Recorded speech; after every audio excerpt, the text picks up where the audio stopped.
Hey folks, today we're going to show you how to bypass a Talaria battery. One of the most popular kits for the Talaria is the GLE BAC8000.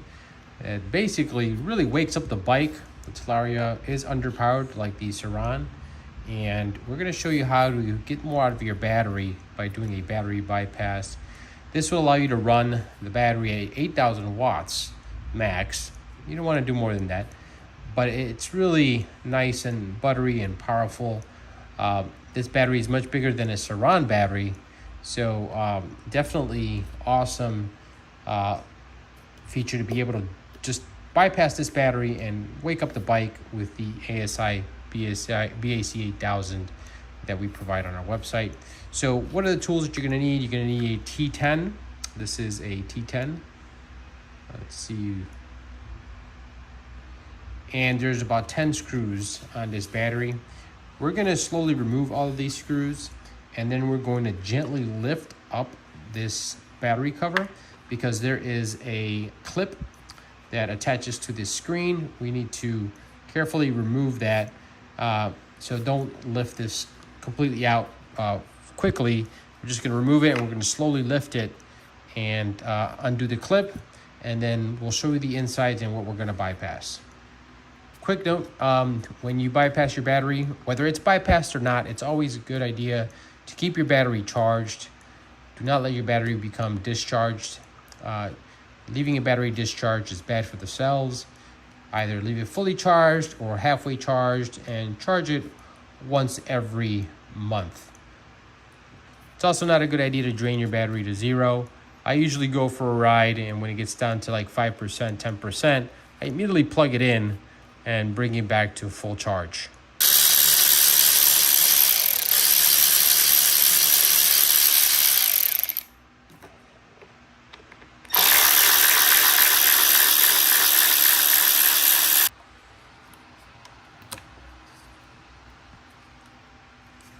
And there's another one here.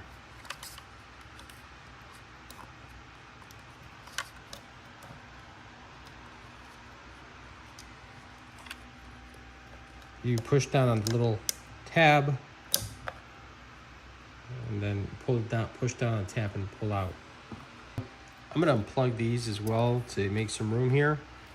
So I'm gonna push down on this little tab and pull out. You can see. There we go. Okay, so what we're gonna do is we're going to cut these wires right here. This wire and this wire. We're gonna leave one connected. We're just gonna cut this wire, and we're gonna put our GLE bypass kit, and we're gonna extend these wires from here that we cut, this right here, and we're gonna go and screw them onto here. The BMS bypass kit, it will be available for sale on our website. Just 2 wires, and then we can use these to bridge the connection from the load directly to the battery.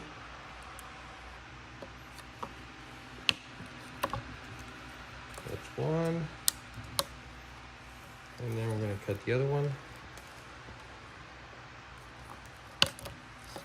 Perfect. And we're going to, and so we've cut them, and now we're going to strip these and attach the extensions.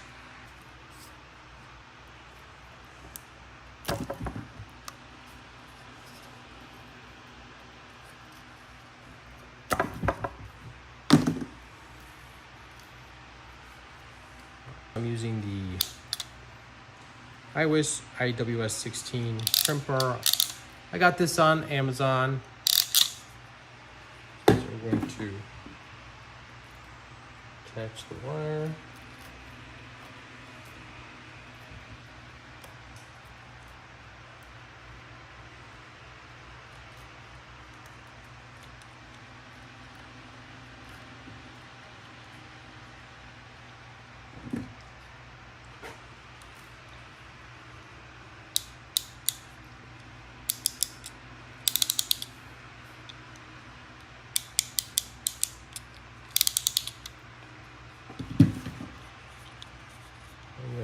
second one.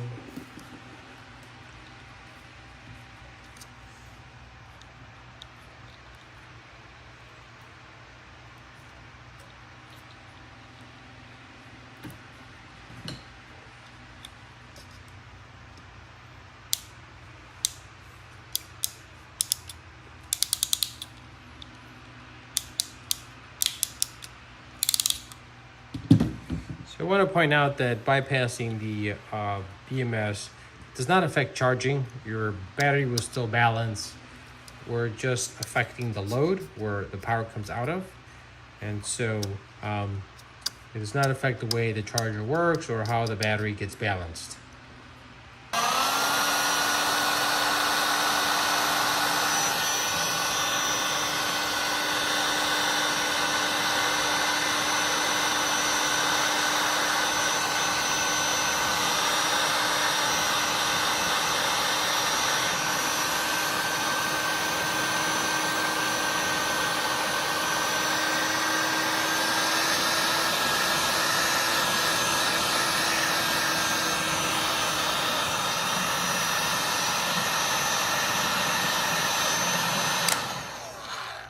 Okay, I've screwed one of the wires onto here, along with the negative here. So they're on top of each other, as you can see. And now I'm going to do one more on this end, and I'm going to screw this back into the middle. See, as you can see, that's just what it looks like.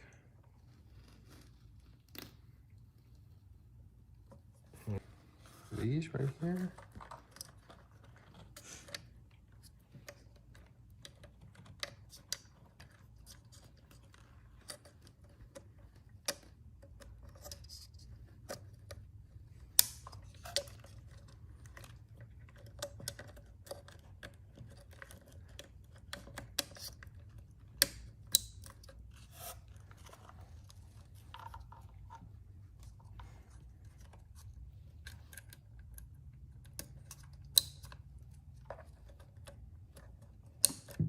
And then you just want to make sure that everything goes in and you're not smashing anything.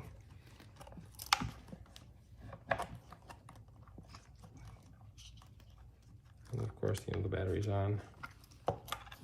It's good.